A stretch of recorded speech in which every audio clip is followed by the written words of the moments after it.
शेतकऱ्यांना लाख मोलाचा दिलासा. शेतकऱ्यांना चिंतामुक्त करणारी सहज, सोपी आणि पारदर्शक कार्यपद्धती. 2 लाखापर्यंत थकबाकी असलेले पीक कर्ज आणि पुनर्गठित पीक कर्ज होणार माफ.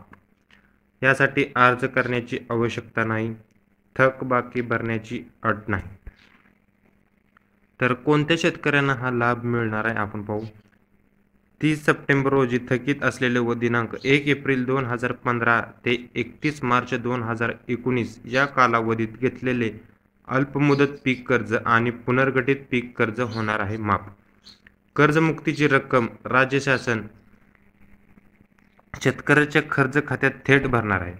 राष्ट्रीयकृत व्यापारी, जिल्हा मध्यवर्ती सहकारी बँक, ग्रामीण बँक, विविध कार्यकारी सहकारी संस्था यांच्याकडून शेतकऱ्यांनी घेतलेले पीक कर्ज आणि पुनर्गठित पीक कर्ज माफ होणार आहे. आणि कोणाकोणाला याचा लाभ घेता येणार नाही ते एकदा पाहू.